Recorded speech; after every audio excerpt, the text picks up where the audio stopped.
बालक ध्रुव दौड़ते हुए जाते हैं माता सुनीति के पास। ध्रुव जी ने कहा कि भैया पिताजी ने हमें अपने गोद से क्यों उतारा, छोटी माँ ने क्यों उतारा, और पिताजी ने मना क्यों नहीं किया कि ये भी हमारा पुत्र है, इसका भी उतना ही अधिकार है जितना कि उत्तम का है। सुनीति ने कहा कि पुत्र एक साधारण से मनुष्य के लिए, एक साधारण से राजा के लिए, उनकी गोद में बैठने के लिए तुम इतना रो रहे हो। अरे अगर गोद में बैठना चाहते हो तो साक्षात परमपिता परमेश्वर श्रीमन नारायण के गोद में जाकर बैठो। अगर एक बार वहां बैठ गए तो कोई तुम्हें वहां से उतार नहीं पाएगा। ध्रुव जी ने पूछा कि भैया के पास मैं जाऊंगा कैसे, और अगर मैं चला गया भगवान को खोजने तो भैया तुम रोगी तो नहीं। और महाराज सुनीति को ये नहीं पता है कि ध्रुव जी वास्तव में चले ही जाएंगे। सुनीति ने ध्रुव से कहा कि नहीं पुत्र,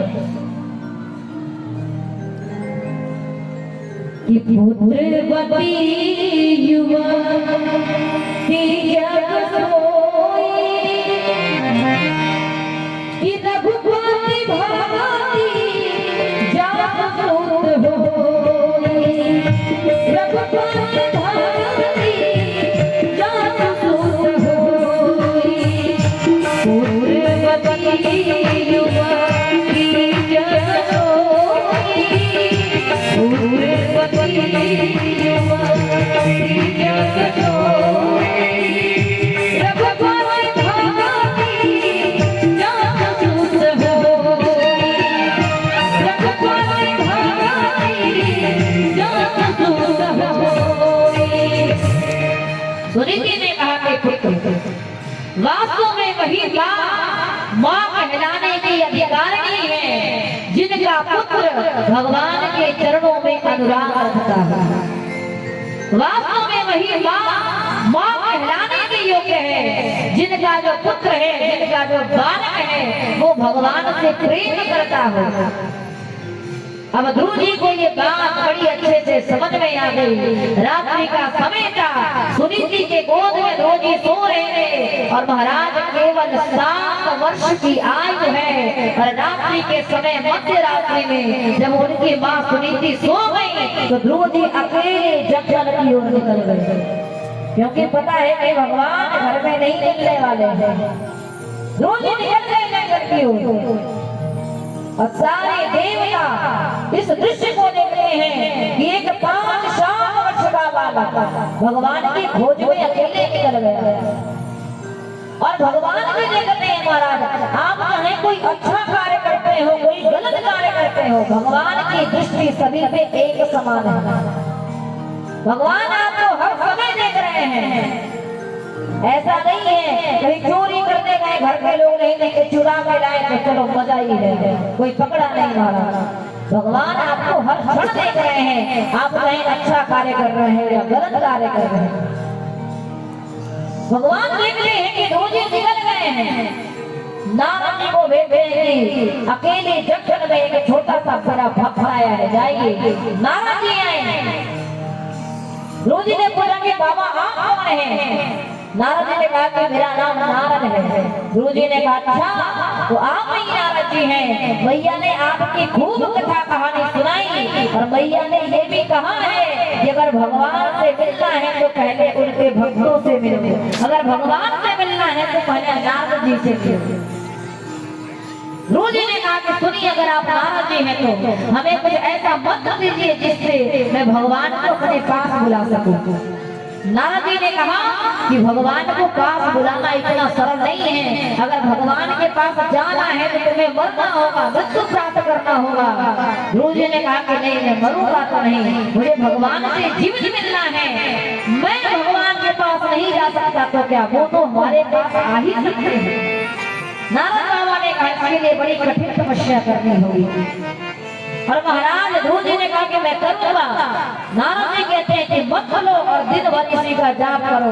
और नारद बाबा ने सिखाया, कहो ओम नमो भगवते वासुदेवाय,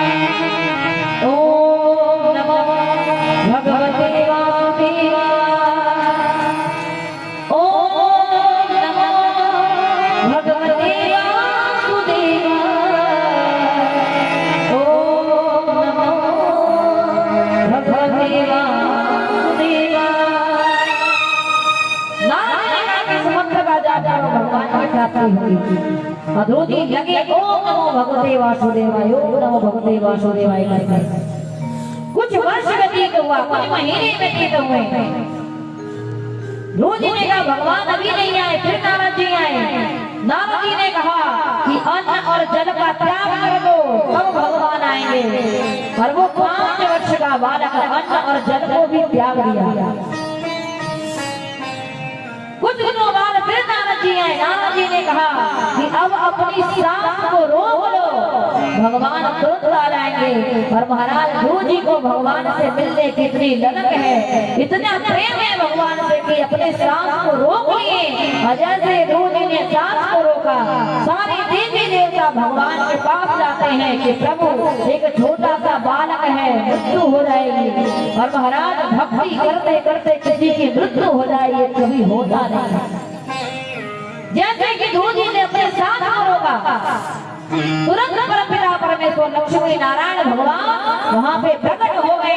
बोले लक्ष्मी नारायण भगवान की, बोले ध्रुव जी महाराज की। अब जब भगवान प्रकट हो गए, अगर आपके सामने भगवान आए तो आप क्या करेंगे? मांगने की खूब लंबी लिस्ट तैयार कर देंगे। जीवन का पूरा सुख, पूरा आनंद मनुष्य भगवान से मांग लेगा। लेकिन ध्रुव जी के संग ऐसा नहीं हुआ।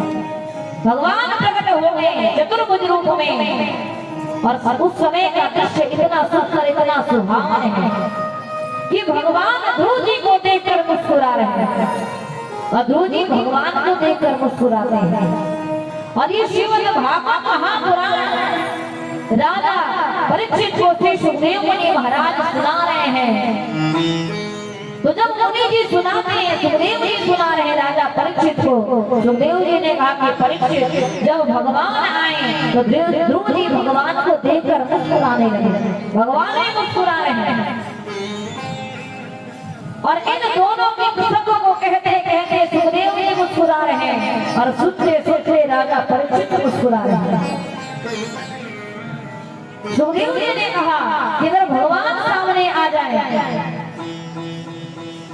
तो कुछ मांगने की आवश्यकता ही नहीं है, इसलिए ध्रुव जी कुछ मांग नहीं रहे राजा। और राजा परीक्षित इसलिए मुस्कुराते हैं कि जिसके जीवन में श्री सुखदेव मुनि जैसा गुरु मिल जाए, जो भगवान का अपने कथा के माध्यम से ब्रह्म का दर्शन करा देता हो, ब्रह्म साक्षात्कार करा देता हो, उसके जीवन में दुख की कोई आशा ही नहीं है। इसलिए राजा परीक्षित मुस्कुराते हैं। ध्रुव जी कुछ कहता नहीं भगवान से महाराज। आधे घंटे के बाद भगवान ने कहा कि कहो बालक किसने इतनी बड़ी तपस्या की? ध्रुव जी ने कहा कि मैं माँ का इतना कम ज्ञान है, इतनी कम बुद्धि है, इतने कम बुद्धि में मैं कुछ भी मांग नहीं सकता भगवान। मैं क्या मांगूं? जब आप ही मुझे मिल गए तो मांगने की आवश्यकता क्या है? भगवान ने अपने शंख को ध्रुव जी के गाल पे लगाया। जैसे ही शंख को ध्रुव जी के गाल पे लगाया, अपने आप सारा ज्ञान ध्रुव जी के हृदय में उतर आया। उनकी बुद्धि अत्यंत विशाल हो गई और ध्रुव जी भगवान को प्रणाम कर ली और प्रसन्न होकर के ध्रुव जी भगवान के भजन करने लगे। प्रभु अंतर ध्यान हुए। ये प्रसंग क्या सिखाता है महाराज? ध्रुव जी भगवान की खोज में निकले और इतना अधिक तपस्या किए कि भगवान को प्राप्त कर लिए। महाराज देखिए, मनुष्य कहता है, आप सभी कहते हैं कि हम तो कोई हक में रहते हैं तो भगवान को हम थोड़ी पा पाएंगे। भगवान को केवल साधु संत पाते हैं, केवल तपस्वी पाते हैं। ये बात बिल्कुल गलत है। सबसे अधिक भगवान को किसी ने पाया तो वो गोपियां हैं महाराज। और गोपियां कोई संत महात्मा नहीं है, गोपियां गृहस्थ आश्रम में रहती थी। भगवान को किसी ने पाया, अपने गोद में खिलाया तो वो नंद बाबा यशोदा जी हैं जो गृहस्थ आश्रम में रहते थे। कौशल्या जी, सुमित्रा जी, कैकेयी, राजा दशरथ जी हैं जो भगवान को अपने गोद में खिलाएंगे, गृहस्थ आश्रम में रहते हैं। तो ये कोई जरूरी नहीं है कि भगवान को पाने के लिए घर का त्याग करना पड़ेगा। परिवार के संग रहिए, अपनी जिम्मेदारी को पूरा करिए। करिए, लेकिन अंततः महाराज ये सदैव प्रत्येक दिन सोचिए, इस संसार में जितना दिख रहा है ये सारा मोह माया है, भगवान आप ही केवल मेरे, ये सदैव सोचिए। तो ध्रुव जी ने भगवान को प्राप्त किया, इतना सुंदर दृश्य वहां का बना।